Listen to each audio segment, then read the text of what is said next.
So I will start by explaining a little bit what carbon capture and storage CCS is and why we need it, what is its role for the global climate goals and where we are, what is the present status. Then I move on to actual geohydrological processes, key processes, and then I spend quite a bit of time on an example on our work determining residual trapping, which is one of the key trapping mechanisms of CO2 storage, and then a few words about modeling these really large real industrial sites. This is the principle for those of you who don't know the idea or don't know it fully. So we need some points, so that of course why we are doing this is to reduce the atmospheric emissions of CO2. And we have some point source where we capture the CO2 instead of letting it into the atmosphere, and we transport it with pipelines or with ships to a suitable geological location, and then we inject it into deep underground. And it has to be the rule of the thumb, the rule of the thumb that it has to be at least 800 meters below the surface so that the pressure and temperature conditions are such that CO2 is this supercritical form. We need a suitable permeable formation that has enough permeability and porosity so that we can store the CO2 there. We need a sealing rock, cap rock, that is tight and has a high capillary entry, so it's low capillary entry value, so it's a capillary barrier. And we are injecting the CO2, it's much denser than what it's in the atmosphere, but it's still lighter than the water, so it tends to go up. And then some of it dissolves into the water and so on. So we have a quite complex multi-phase coupled system here. We have to know what we do when we inject, that we don't damage our bedrock and so on. And we are changing the chemistry also here. A little bit more about those. This is just to visualize how much the volume of CO2 goes down when you go deeper. This is the depth in kilometers. And here we have the phase diagram of CO2, so we aim at being here at least at this temperature and pressure. Many of the sites are much deeper than this 800 meters. This picture gives a recent kind of estimation of the role of CCS in global climate goals from International Energy Agency. This is the 6 degrees scenario, and this we don't want to have. So this is the 2 degrees scenario, that we allow that much warming of the climate. And here in this prognosis, the CCS has a role of 12%. There are other things, renewables, power generation efficiency, nuclear end-use efficiency, etc. We need all of these, and this is what is counted. I have seen this number varying between 14% and 12%. Global CCS Institute made an assessment of the Paris Agreement and concluded that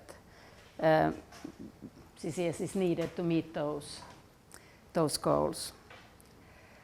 This is where the sources of CO2. So energy sector, this maybe is 35%. Agriculture, forestry, other land use is 24%, industry 21%, transport 14%, and building sector 6%. It's these two, energy sector and industry, that we can tackle with CCS. Steel industry, cement industry, paper and pulp industry, they are also emitting. This field has very much been developed by the energy sector, but these industries need it in some cases also. Then these are the options for geological storage. We need this kind of sedimentary layered structure where we have a permeable layer and then this tight layer on top of it containing the CO2. And the most obvious thing is depleted oil and gas fields, because we have taken the hydrocarbons out from there and then we are putting the CO2 back. There is not enough volume in those, so while this is an attractive option, it will not solve the problem globally. Then there are deep saline formations that are also this kind of in a sedimentary basins, but they don't contain any oil. It's just very saline water that is not usable for anything else. I mean, not for drinking water or anything like that. Now, the kind of pros of these oil gas fields is they have a proven capacity of holding hydrocarbons. We know that the hydrocarbons were there a long time. They are well investigated, but the negative thing is that there is not enough volume. They may also, the extensively drilling may have caused leaky pathways. Deep saline formations, they have by far the largest overall capacity, but there is less previous data because nobody was interested in drilling in them. And their sealing capacity is not so well demonstrated, but then we have to investigate every site separately. Proximity, is that a huge issue, that they must be close to where the CO2 is generated? Is that critical or not? It is good that it's but I mean, you seldom have it exactly there, so you need some pipelines, and in Nordic countries we are talking about shipping boats. So of course it's a consideration that influences the cost, but it should not, doesn't have to be right there. It's not even practical probably. Saline, this is a world map of possible sedimentary basins. The dark colors are really highly prospective. The lighter gray is prospective. So we see here in North Sea, North America, they are very good. We know here also, for example, we have been investigating this part. So there is a lot of capacity. Here you see some numbers of how much is needed and what the capacity is. So theoretically there is a lot of capacity in these saline aquifers. This is where we have now facilities either in operation or under construction. Then there are more that are in the planning phase. And these are now like meant really to store CO2 and have the entire chain of capture and transport and storage included. So we see that North America, Asia, Europe, not so many. But then this institute is keeping maps, so there you can see where they are planning also. This is another type of sites. These have been kind of research sites or demonstration sites, learning about these processes, how to inject and what happens and how to monitor and so on. So these are smaller scale facilities.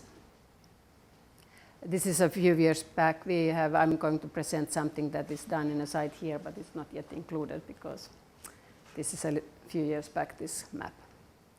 I will not present many sites, but I say a few words of this flagship industrial CCS site in Sleipner, North Sea.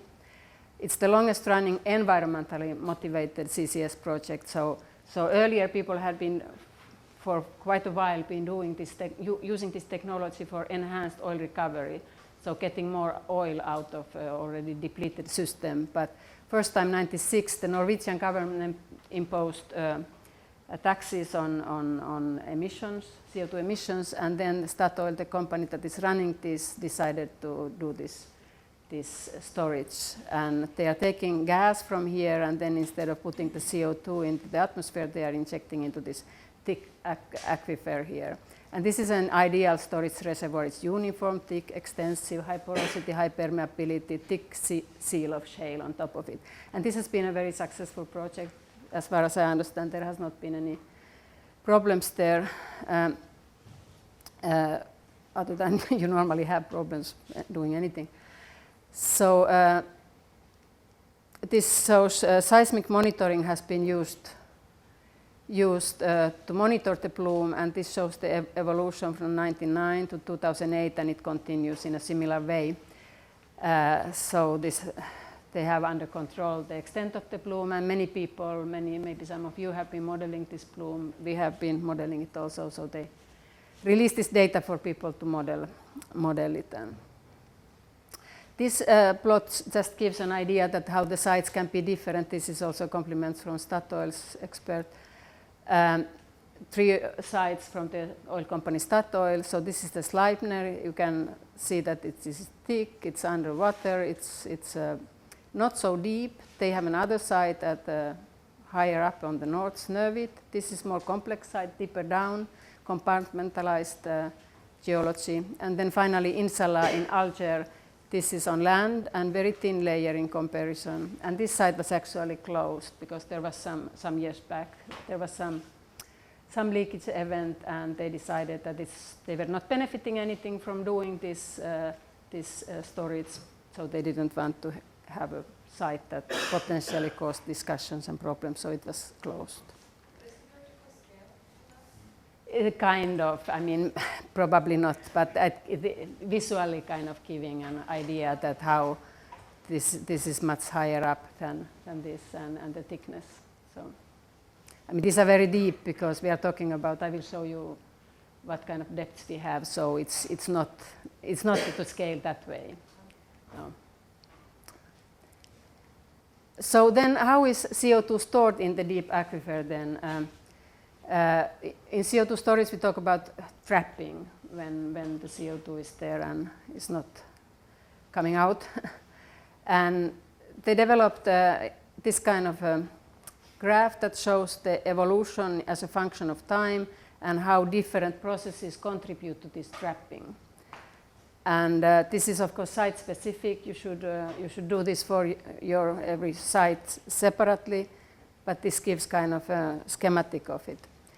So first is this structural or stratigraphic trapping. This is when the CO2 gets physically stopped by the low ceiling cap rock or some other low permeability layer.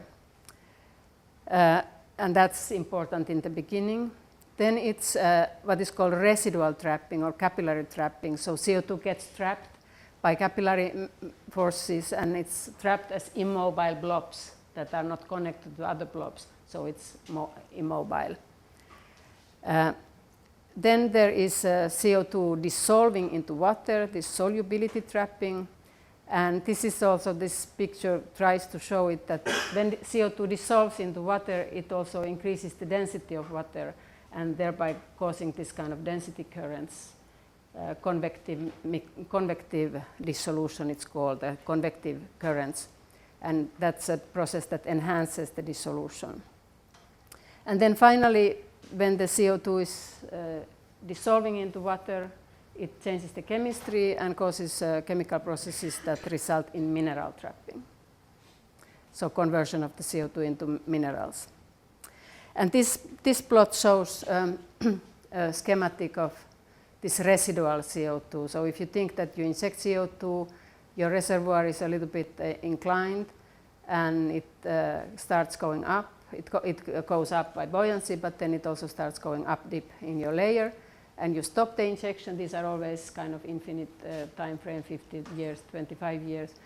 And then it leaves behind this residual trapped zone. And in this scenario, finally, all the mobile CO2 is converted to residually trapped CO2. Now there are plenty of processes to be modeled, so it's a multi-phase non-isothermal flow of brine and CO2 can experience phase changes. There are simulators to do this. You have been talking about two-phase and multi-phase modeling here. I'm not talking about the processes. This code family of codes we have been using, but I think you can find all of them in if you Google a little bit. Sometimes we need to couple it to hydromechanics to understand that we are not causing excessive pressure increases or induced seismicity. Sometimes we need to couple it to reactive chemistry to understand that the CO2 is changing the chemistry so that we are maybe causing dissolution of the rock or precipitation. And then there's a special challenge, the large scale of the real sites that we need to model. The plumes are not that big, but the pressure effect can be very large. I will show at the end some examples of that. So we need to think really how we model this so that we are both accurate and meaningful. But I will first talk about our work on determining this residual trapping or residual saturation. This is a site-specific property and varies by your pore structure. And its impact, it has a big impact on how much we can store. It can be determined in the laboratory. It's complicated, but even better if we can determine it in the field. This is what we have been working very hard on, and I will say something about at this Heletz, Israel pilot CO2 injection site, where we have been carrying this kind of field experiments to determine residual trapping, and I will say something also about the laboratory experiments that we have been done in these projects. So this is the Heletz CO2 injection site. This is a scientifically motivated injection experiment site where we have the capability to inject supercritical CO2 to 1.5 kilometers depth in a layer that is about 10 meters thick. So, apropos, somebody was asking about the scale, so you cannot really plot it in the same plot. And it has been developed in EU FP7 projects, Mustang and Trust mainly. It's very well characterized. We even published a special edition of the characterization work. And you can see here is the target layers where we are injecting at 1.6 kilometers depth. It's a depleted oil field, and it has saline water on the edges. So the site was quite well understood before we started this work there. And then we drilled 2 deep boreholes here for the specific purpose of the CO2 injection experiments. This is how it looks, what kind of equipment you need. So it's, you need facilities for fluid and CO2 injection and withdrawal, and pressure and temperature sensors at depth, and a sampling system for sampling the high pressure fluids from this great depth. And optical fiber, there is also, this shows the wells and all the sensors that are coming out. The other well is being drilled here. This is how the CO2 injection equipment looks like. Here are some of the water treatment facilities, and this is where the container room where from all the sensors the lines go. You need this kind of nitrogen gas bags to lift these samples. It's quite a tedious business lifting these fresh samples at the real conditions, and this is the kind of sampling panel you are using then. Before I go to the field experiment, I say a few words about this. Stanford University analyzed the rocks for this residual saturation in the laboratory. They have a very well-developed procedure. It's published in this paper, and the analysis determining capillary pressure and relative permeability function, and also characterizing the rock otherwise. We have been using this then for pore network modeling also to get understanding of the core level behavior. Now then you get this kind of relative permeability functions, which you have been studying last week, I think, with IMSA and others. So this is now measured data and some fitted models. So this is liquid water's relative permeability, and this is the CO2 relative permeability, and it shows hysteresis. So it's different when it's going up, when CO2 is entering the system, than when it's wetting again. And in this, it's about 0.2, the residual saturation in this plot. Now then, how to determine this in the field? So the principle is, this was first proposed, and first this kind of experiment was carried out at it.We, Australia. And this work presents some of the ideas, and we have added some ideas later. The principle is that you create a residually trapped zone in the field, and then you do hydraulic or tracer or thermal test before and after creating this zone. So the difference in this response of those tests gives you an idea of the residually trapped. And we have others, and we have done a lot of modeling of that in theory this should be the case. Then how to create this residually trapped zone? There are in principle 2 options. You inject CO2 first into the system, and then you pump it back and leave the residual CO2 behind. Or you inject CO2 and then you inject water that has to be saturated with CO2 so that you are not dissolving the water. So you inject CO2 and then you push the mobile CO2 away with water, and you are left with the residual CO2. We used both of these options. Here the challenge is that how do you know when you are at residual stage? So we used both something called an indicator tracer approach, that in theory is good, maybe not so. We are still analyzing that. I am not commenting on that, but a very good measure was we have pressure sensors in our reservoir interval. So actually the pressure difference of the two of the column tells if we have there gas or water or a mixture. So this is one way how we followed when we are in the residual stage. Then here the challenge is to actually mixing in this, if you think this really deep well, the water and CO2 to generate this CO2 saturated water. So here the difficulty is in that part. Okay, but we have done both of them, and we have used different testing before and after to characterize the residually trapped amount of CO2. Now this is the first, we call it residual trapping experiment 1, done in the autumn 2016. We are now quite far in analyzing these results, modeling now the results of these experiments. So we do a hydraulic withdrawal test first. And then we inject this indicator tracer that should tell us about when we are at the residual stage. Then we inject 100 tons of CO2. CO2 is extremely expensive and you have to buy it. And then, really, don't laugh, really, it's really expensive. So, and then you withdraw fluids until you are at the residual saturation. So, and then we follow it different ways. And then we do another hydraulic withdrawal test when with this residual CO2 in the system. And then there is a lot of monitoring going on. This is how the sequence looks like with all the dates. This is where you inject the CO2, and this is actually, there's some heating experiment also, but I'm not going all the details. So here we open the well and let first the CO2 actually come out on its own. I will say more about that, and then we start pumping. So this is how we create the residually trapped zone. And then these are the actual reference test, hydraulic withdrawal test before and after.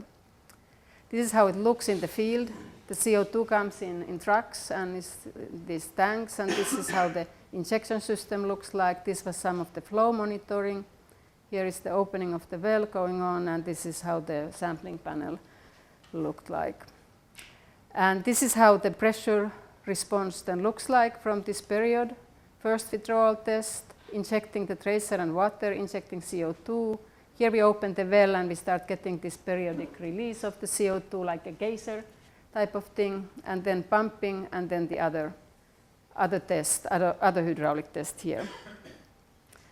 And I will not, we did first preliminary analysis of the response, what can we expect, how much CO2 there was in the system, but then we have done full, this kind of multi-physics modeling with the TAF2 simulator, matching all the saturation and pressure and flow rates and temperatures.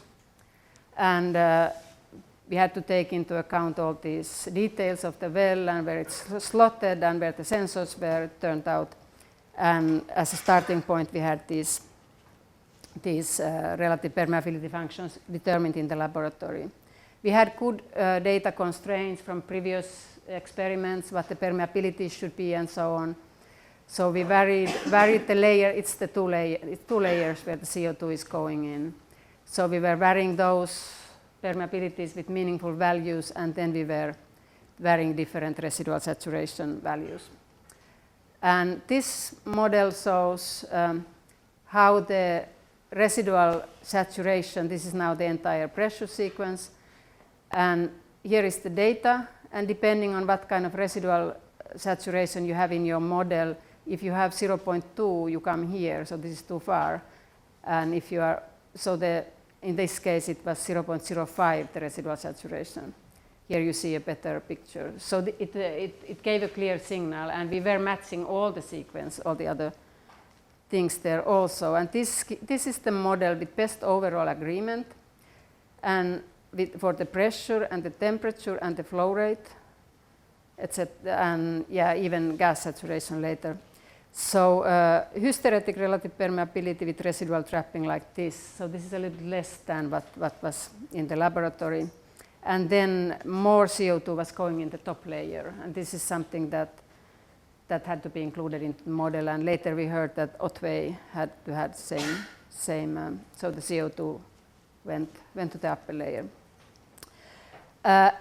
This self-release thing, when we were doing the detail, the previous modeling, we were putting the boundary conditions, changing them all the way for every step. But then we wanted to understand this better by what is happening really in the well. And we did actual, well, sorry, I'm trying to rush here now a little bit. So we wanted to understand this in more detail and to get a better estimate of how much CO2 is lost in this. And this is how the pressure was oscillating and temperature was oscillating also. And we took a kind of coupled well-bore reservoir model together with the developer Leo Pan and modeled this process. And the main finding of this is that the early part here, only CO2 was coming up, but then here both CO2 and water were coming up. And the thing is that when the well was opened, in the vicinity of the well, there is a lower pressure, and that caused exsolution of water from the exsolution of CO2 from the water, which caused this self-release. And to match the data, it was not enough to use our measured relative permeability functions, but actually take into account something that has been observed in the laboratory, that exsolution reduces your relative permeabilities. It was done in the laboratory by the Stanford group, and we actually saw the same thing now in the field. So this is with the measured relative permeability functions. This is the model, and when we have but this is the fit that we get. So this is very bad fit, but this is the fit we get when we take into account this reduction of relative permeability with the exsolution. So this part is good. Here we have only CO2 coming, so this is another part. It's the same for the gas saturation. So the measured gas saturation at this well interval is like this, and the model is like this. So this is very good fit for this kind of a thing. Okay, so I say a few words still about this other residual trapping experiment that was done now last autumn that we are still in the process of analyzing.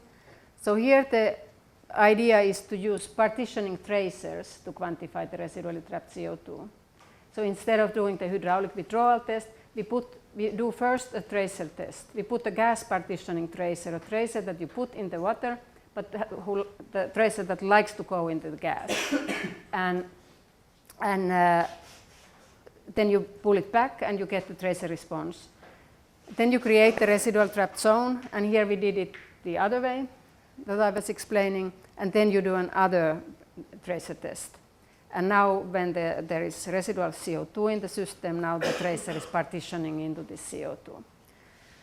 And this is how that test sequence looks like. Here is creating the residually trapped zone, and this is now with first injecting CO2 and then doing this injecting water and water that was saturated with CO2. And then the tracer experiments are here in a kind of a CO2-free system, and here in the system that is at the residual stage. This is how it looks in the field. Here is the tracer is going in. It's krypton and xenon gas tracers, measuring them both on the scale and with the meter. This is the sampling system. Now the sampling becomes much more important to determine the tracer concentrations. The samples were collected to this kind of bags that the volume was measured and then went to mass spectrometer, and then you have to convert the values to concentrations in the aqueous phase. We had a good tracer recovery for this kind of an experiment in the first experiment, and a lower one in the second, which it should be, of course. And this is now the kind of first simulation of the first experiment where there's no CO2, injecting the tracer and then the withdrawal, the sampling. And the model fitted, at the first trial, the previously calibrated model fitted this, so this is kind of encouraging.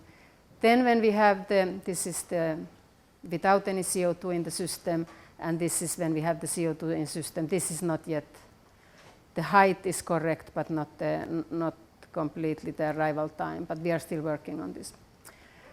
Now, I'm not going to read these conclusions, but in principle we have done 2 very different residual trapping experiments in the field that so far show a little bit lower residual saturation than what was measured in the laboratory, but of course this takes time we need to compare all our results.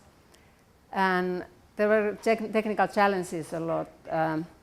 One technical challenge is, I would say, injecting the water and CO2 so that you actually fully mix and have ideally not oversaturated, not undersaturated water when you create your residual zone. So actually the first test we did, I think, is more robust.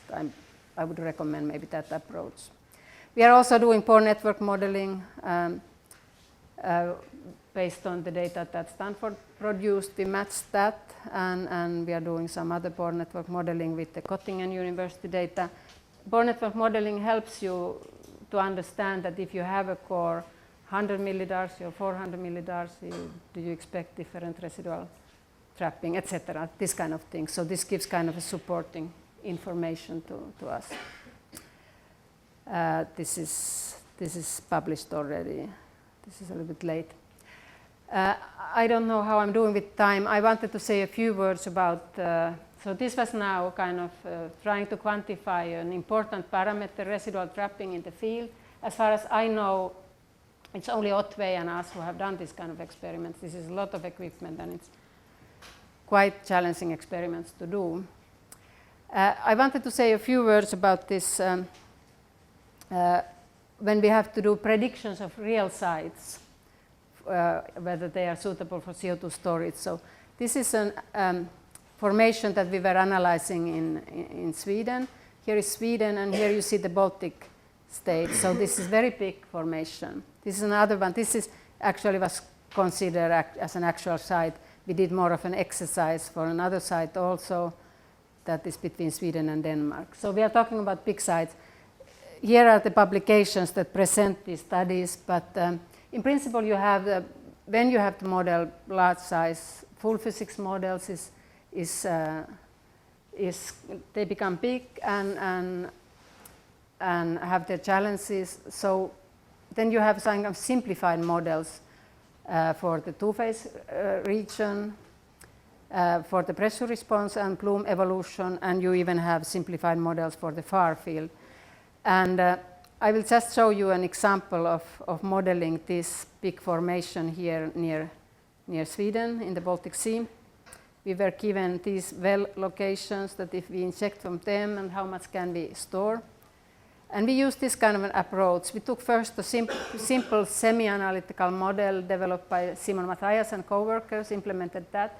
That assumes a vertical equilibrium of pressure equilibrium of CO2 and water, and some other assumptions, no capillarity and sharp interface. But it's a useful tool. You first kind of scan a little bit how much you can inject there. And then we got there a preliminary idea. Then we moved to another model which is based on vertical equilibrium. These are simulation models also developed by Saragasta and co-workers that say that, okay, the plumes are very big areally and the layers are quite thin. So let's average it vertically. And it's much faster to run. You can test different options better. So we ran this. And then finally, guided by these, we did a full massively parallel tough simulations. And I'm not showing in detail those. I will show a final picture here that gives, I will show this. So this shows the result from the vertical equilibrium model and the tough model. And this is now pressure increase. We have to look at that we are not increasing the pressure too much. They're pretty similar. This is a little bit more because we didn't have dissolution in our model. But this is the plume. This is very small drops here. And the vertical equilibrium and tough give quite similar results. So this is my message. You need to model these huge regions. Your plume may be small. Your pressure plume may be big. Depends on your site. I stop there. This I want to acknowledge a number of co-workers, the field work. Jakob Pensabat-Evre has been running the field operation. A lot of his group have worked in the field. My group has been doing a lot of the modeling, and then we have some other important co-workers there. So with that, and I, like the previous speaker, want to also use the opportunity to say that we did a lot of work to put together this book. So if you are working with CO2, maybe you want to take a peek if it would be useful for you. I didn't really get the relation between when you're injecting the CO2, either the gas and the saturated solution, and the part of the critical CO2. Supercritical CO2. So this is in the phase diagram. It's kind of something between gas and liquid. It's just you have the solid and you have the liquid and you have gas and then you have supercritical. So this is the main idea here is that you inject it in this supercritical form, and then you have to be above a certain pressure and certain temperature, which is at least 800 meters depth, because when you go down, the temperature increases and pressure increases. But actually there has been proposals even to inject in liquid form, but not in gas form. So that would be it's denser like that. It's less volume. So you inject it in supercritical form? Yeah. And then the saturated... Yeah, now when you're talking, I mean, the entire principle is the supercritical, yes. For us, in our experiments, yes, we do inject it in supercritical form.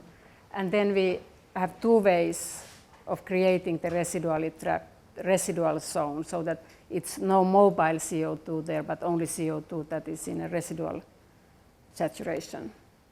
And one way is just to let it come out and pump it out, the mobile CO2. The other one is to inject water and push the CO2 away. But then it is important that the water does not dissolve the residual saturation. So that's why you have to have this. You have to have the water fully saturated with CO2. And this is challenging to do it in this deep borehole. Yeah. There are two more questions by students. Andrea and Heletz. No, I don't know if I must listen. I didn't understand why it has to be supercritical. Why it's better than... The gases, maybe I can show the phase diagram. It's just,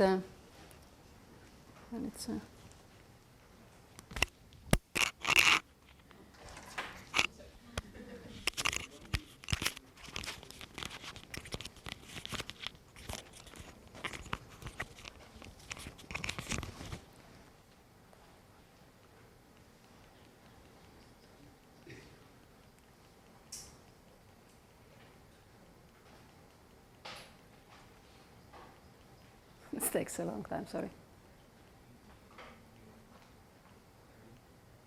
So if you look here, the temperature is going, here CO2 is in a vapor form, gas form, solid form, liquid form, and here it's in a supercritical form. And here the temperature goes up and pressure goes up. So the deeper you go, the more you go to this direction, okay? And then this is kind of a point here. Now there are suggestions, and I think there is actually one site where they even do this in liquid form also. But in gas form, I mean, you need to go, just this is trying to show that the volume goes down when you go down. Yeah. So why is CO2 so expensive? I don't know. We had to, but it was really expensive. We had to buy it from the Coca-Cola company. We didn't buy it. No, we didn't buy it from the Coca-Cola company, but this was done in Israel, and summer you drink a lot, so it was more expensive in the summertime because we were competing with the Coca-Cola type of things. So it is expensive, but I will not throw numbers, but it is really like 1 year of PhD student salary for, yeah. But I actually do know that there are wells in Austria where it's supposed to be a hydrothermal or something well, and they make money out of the CO2.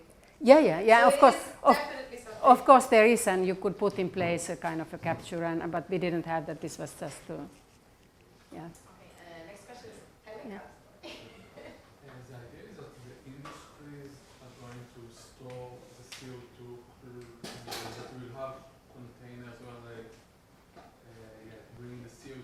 store it and then it will be transported to such kind of a site?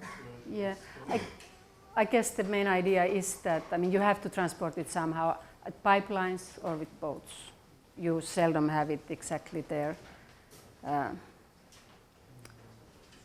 So, I think pipeline is the kind of the main idea. That is, I mean, there is gas transport in pipelines, especially in North America, quite a bit. So there is experience of this kind of transporting. Part of the world where I come from, it would be boat transport. So main producers of CO2 will be told by the governments it will be part of the regulations? This is the thing that, I mean, there is now something called carbon price that people, countries need to pay for the emissions, but still, I mean, people who are really working with this, I'm working in a research way, but others who work more in the implementing way, that in Europe it's not really the kind of the rules of the game or the business case is not really there yet. So that's why we didn't have so many points in Europe. In some other parts of the world, but it depends on how, I mean, if all these climate goals are to be met, they need to be done, but each country is doing differently. Norway has a tax on this, which is, I guess, a good example from other countries. Yeah. Yeah. I was wondering, you're showing that figure of the evolution of the different contributions of the different forms of trapping as a function of the year. Yeah. The time. Yeah. And you said it was site specific. Yeah. But I'm wondering, I mean, are these numerical predictions? No, I think this is a schematic. This was done quite a long time ago. I wonder if it was Sally Benson, and this is from the International Panel Climate Change Report. I don't think these are simulations, but we have done in some of our publications, there are this kind of plots for our sites, for those real sites, not the where we are testing the residual trapping. So, but in principle, you have to, yeah, I mean, these are only schematic values So you have that were done. simulations that are 3D that take into account all the possible physics? Ideally, if you have a real site that you really have to do a full, yeah, you would do this. We have done it as a preliminary for those Baltic Sea sites, for example. We didn't do the mineral trapping, but we did these for certain scenarios. Yeah. There is a student question up there, so I will give him a chance. It's on the micro core sample experiments for core sample experiments. Yeah, we have done. These kind of micro core sample experiments, or you use this kind of 1-inch cores? What happened is that there were two groups that. Plus you use the coordinate force modeling for taking some of Yeah. the model, and Yeah. cannot use this kind of large cores for taking the core sample. Yeah. You have to do. But yeah, what we did is, and that's in the paper that is published already, is that the Stanford group, they had given us the pore size distribution, and then they had the two-phase data, and what else was there? So we matched that data, and we managed to match that data. Now we are working with Göttingen University has done actual tomography. So now we are putting the actual tomography of the pore space too. They were small samples. I don't. And did you involve, for example, the porosity and the evolution in your coordinate force scopes? Evolution, no. No. We are, this is. They picked up bond number. What? They picked up bond number. Bond number is the gravity. Yeah. Did you involve that in your coordinate force? I'm afraid I can. I guess it's included in that. It was quite tedious work doing. It's this. I mean, let me show you. What we had to fiddle there was this coordination number. I guess that to get the fit. I didn't put more than one slide of this. So I'm sorry, I can show you if you like the actual, but it's here in this publication. It's now published already, more details. And now we are working on this, this data from here. I have an honor to give away the very last question for today. Really nice talk. Thanks very much. You pointed out that the density is about 25% of that of water, and the viscosity is less than 10% of that of water. And so when we inject in some situations, yeah. So we inject such a low viscosity, buoyant fluid into a heterogeneous system, it would seem that we would have invasion of a low viscosity fluid, means it's highly unstable. So it viscous fingering. surprises me that one would expect to get 10% trapping, when I would have thought that you'd only be in contact with a small percentage of the total volume of the aquifer system. So can you talk a little bit about why you expect a large fraction of the volume of the material to be interacting with those conditions? Depends on what kind of injection pressure you use also. So which region you are, where you have viscous fingering, capillary fingering, and so on. First we were thinking about this, but I think it's not a big effect. It's an interesting effect, maybe theoretically, but I don't think it influences so much in those injection pressures. But we have not investigated it in detail.